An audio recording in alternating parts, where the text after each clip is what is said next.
Hmm. Have you ever been through one of these phases in your life where you approach your workouts with this mentality that if you didn't almost die and, flirt with the Reaper a little bit, then it wasn't a productive session at all? Or maybe you're in one of those phases right now. But either way, like I get it. We love the intensity when it comes to these workouts. We feel like we could just keep charging the card, buying gain after gain after gain until bam, cortisol steps in and is like, I hope you enjoyed that intensity. Here's your bill. And I'm going to need some interest on that. And then we think, oh, shoot, we just blew all of our savings and I don't even have any energy to work to make it back up. So today we're going to talk about how incorporating zone 2 cardio into your routine allows you to buy those same adaptations and life upgrades, but at such a low metabolic cost to where you're not going to have any debt at all. So let's get right into it. So, first things first, we're going to define what zone 2 is and how do you know if you're in it or not. Two, why does it work? And also, how is this going to help you make that little bump in progress? And then three, maybe most importantly, like you live a busy life. Maybe it's travel or long, long days at work or lots of family responsibilities. And adding zone 2 into your routine is going to take time. So, how do you realistically bake that into your daily schedule? Let's just hop on the same page as far as what exactly zone 2 is. There are other terms that describe the same exact thing. You may have heard of endurance work or fat max work. Same exact thing. It's basically describing the intensity zone of exercise at which your body is predominantly using fat as its fuel source instead of carbohydrates. So the zone 2 is referring to that 5 zone model. If you haven't heard of it, zone 1 is going to be recovery, zone 2, endurance, fat max, zone 3, tempo, sweet spot, zone 4, threshold, zone 5 is going to be VO2 max work. So there are a lot of different ways as far as finding what your zone 2 is. If you don't have a heart rate monitor, talk test. That is, anyone can use it. And I'm going to give you some examples on what to look for. So right now, I'm monologuing you. I'm not breaking a sweat. I could talk for hours. This is zone 1. Zone 2, I'm still able to have a conversation with you, but I cannot monologue. It's going to be in shorter sentences and I am going to have to, take some breaths in between. Zone 3, those sentences are going to become even shorter and I'm going to have to take even more breaths in between, but I'm still able to talk. Zone 4 is where it really kind of gets short, like 1, maybe 2 words at a time, but you're really focused on the exercise. And then zone 5, we're going mute. We can't talk at all because we are so hyper focused on the actual intensity of the exercise and just getting it done. So that's kind of how to utilize the talk test. The second one is going to be heart rate. And so heart rate is probably the most popular. You can use a heart rate strap. You can use, a watch. The heart rate monitors at the gym where you hold on to something, I would say those are probably the most unreliable ones. But if you are using heart rate as a metric, what it's describing is zone 2 is anywhere from 55% to 80% of your max heart rate. And that fat max zone that I was telling you about is exactly what it describes, the maximal amount of fat that can be utilized as a fuel source. So fat max is going to be anywhere from 70 to 80%. So that upper range of your heart rate zone. And so heart rate, great for beginners. And the reason for that is because it creates self-awareness around what zone 1 feels like, what zone 2 feels like. And there is a difference between low zone 2, upper zone 2, and then maybe more importantly, where that threshold, where you cross over the threshold into zone 3. You should be able to create awareness around what exactly that feels like, because heart rate can be unreliable in certain times, and especially for trained athletes. There are going to be some times where your heart rate, is a little bit higher than the zone says, but you're still in zone 2. And so, other than that, great for beginners. Now, as far as intermediates go, RPE really shines.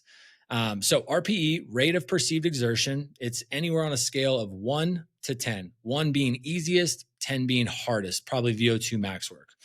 And so, when you're using RPE for zone 2, you should be anywhere from 4 to 6.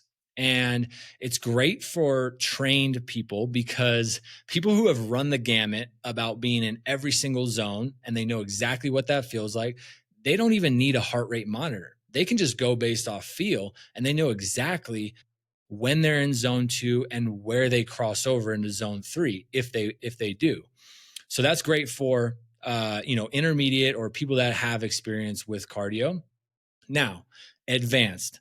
This is the creme de la creme of knowing which zone you're in. It is power in conjunction with RPE. So, power is an objective measurement that doesn't care how you're feeling.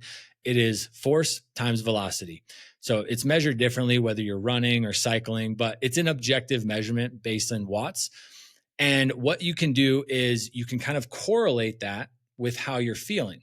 Some days you're going to feel really, really good and you can do more power and still stay in the same zone. Some days you're going to have to drop it down.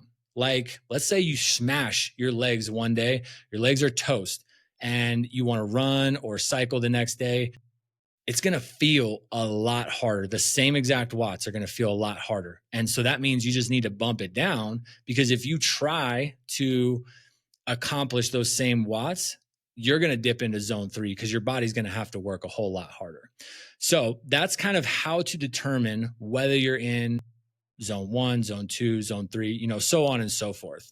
But other ways that you can determine that, and this is across any form of exercise, you're going to be in zone 2 if you can keep a smooth cadence and tempo.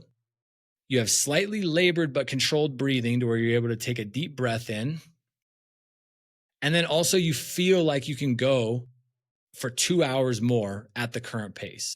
So now that we're on the same page as far as, what zone 2 actually is and how do you know if you're in it or not, let's dive into what determines whether you're burning fat as a fuel source or carbohydrates as a fuel source. But before we go any further, I just want to make a quick note that when you burn fat as a fuel source, it is not the same thing as burning body fat. Two completely different things.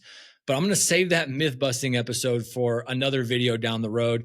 There are a lot of myths around zone 2. And so if you're interested in hearing about them so you can have more clarity on the subject, just drop a comment below and I'll dive into it. On top of that, you are burning fat and carbs all the time at the same time.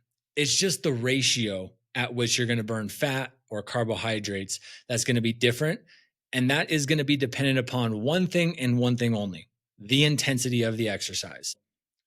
Your body is not a light switch. It cannot just flip-flop from 100% burning fat to 100% burning carbs. They're all working at the same time.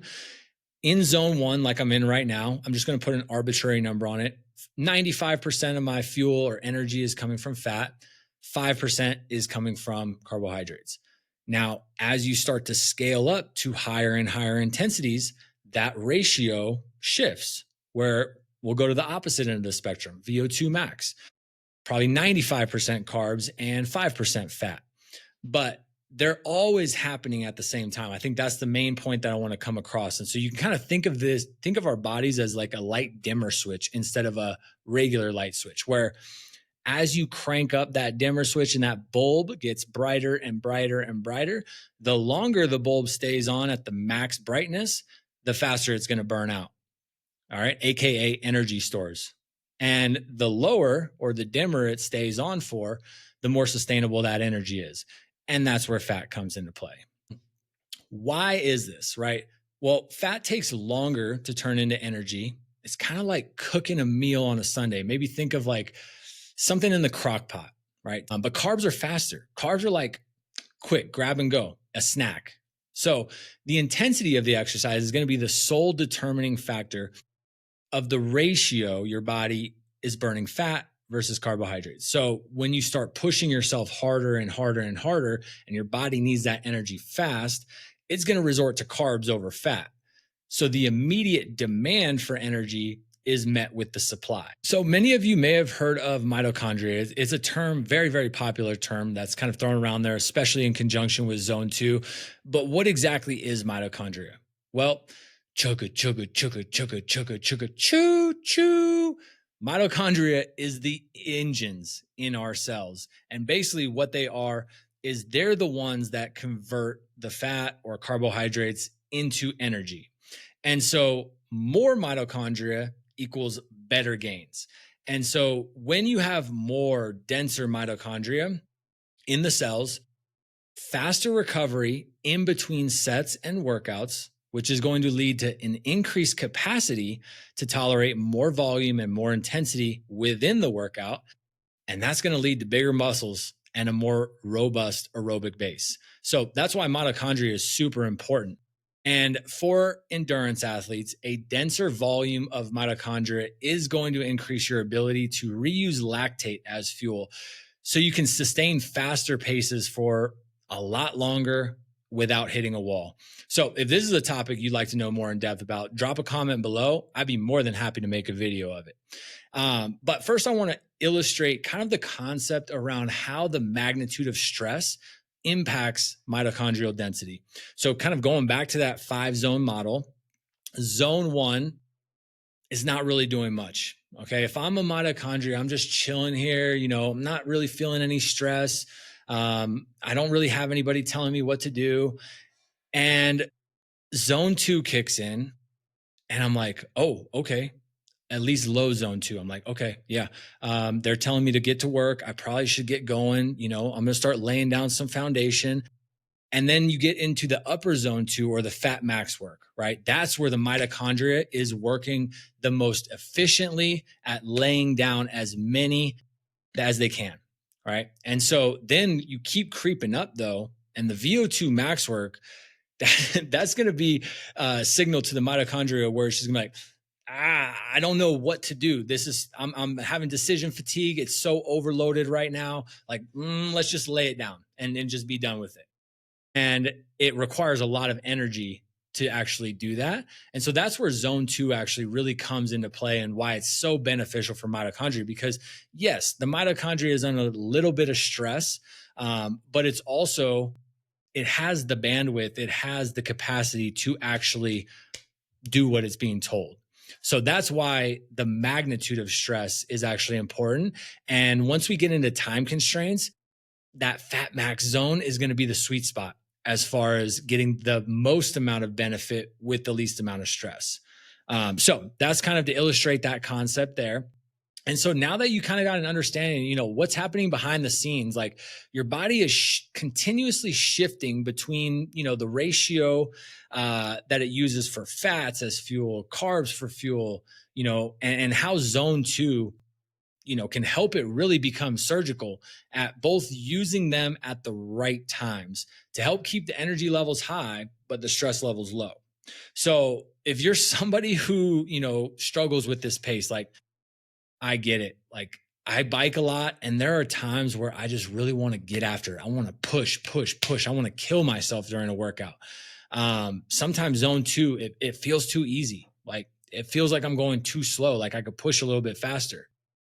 Sometimes it's boring because you're just doing that repetitive motion. And there's no intervals. There's nothing crazy about it. And so sometimes you feel like it can't really be doing anything. But I think I have a question for you. Do you equate exhaustion with accomplishment? Like, that might have worked in your career, but from a training perspective, where has that gotten you? Where, you've trashed yourself every single session. Have you still made the progress that you want to make? It might be something to think about. Like everything in life, like, there are trade-offs. So let's talk about those, and really how you can effectively fit this aerobic work into your busy life. I'm sure you know as well as I do, if you're saying yes to something today, there's going to be a consequence tomorrow, sometimes for the better, but also sometimes for the worse. So today we're going to talk about the trade-offs between, incorporating zone two into your routine versus maybe the sexier zone 5 HIIT finisher VO2 max type work. And so to describe each in one word, zone 2 equals longevity. Zone 5 equals efficiency. Now, the reason I say that is because for every 1 minute you spend in zone 5, you need to spend 3 to 5 minutes in zone 2 to accomplish the same exact adaptation from a mitochondria standpoint. Now, that doesn't change the fact that you are still predominantly burning fat as fuel in zone 2 versus predominantly carbs in zone 5. But if we're talking about the amount of mitochondria you lay down, for every 1 minute of zone 5, you need 3 to 5 of zone 2. So if you're somebody who likes to add in finishers, let's say 10 minutes at the end of your routine where max heart rate for the full 10 minutes, that means that you have to incorporate 30 to 50 minutes of zone two to accomplish the same goal. And I know what you may be thinking, like, why the hell would I incorporate zone two if I can get that same benefit in a third of the time? You know, and here's the thing. Zone two, very, very low metabolic costs. So you can do it every single day. You can do it every week. And there's not going to be a whole lot of consequences to it. You're just going to get more energy on the back end for it. More energy, faster recovery. Zone five, on the other end, even though it is more efficient, there's a very high metabolic cost. And so with that high metabolic cost, it spikes cortisol levels. So if you're somebody who has a stressful job, your cortisol is already pretty elevated. You keep spiking it every single day, then what happens is you're dipping into chronically cortisol elevated levels. And so when that happens, you can say bye-bye to gaining muscle or losing fat because your body just wants to hold on to everything. And so that's why doing that every single day, incorporating VO2 max finishers every single day, it's great in the short term, very, very quick adaptations, but lots of consequences on the back end that is just going to burn you out very, very quickly. Whereas zone two, slower adaptations, more subtle, but way more sustainable. So those are kind of the trade-offs between the two. And, we work with high performers who are wired to push. It's go, go, go mentality. If I'm not about to die during the workout, it wasn't worth it, right? And that's a strength if it's dosed in the right times. But if you ever have burned yourself out from flying too close to the sun, you know that there's a back end cost. So zone two, like, it gives you that controlled gear where you can show up day after day after day, but recover enough to where you can continuously make progress. So, if you ask, I'm going to give you this analogy, right? If you ask successful people, how they made it in their career, like, when have they ever pointed to the fact where it was like, oh my God, I had this breakthrough moment? Like, yeah, it was the one meeting that changed everything. Well, instead, at least from the people that I've talked to, they'll tell you about the habits that they incorporated to actually get there. They're talking about the early meetings, the follow-ups, the systems that they've built when no one is watching. So consistency is the compound interest of success in business and in fitness. It's the quiet work, that doesn't trend, but it's the reason why progress sticks. And because the truth is, like, breakthroughs don't come from random bursts of motivation.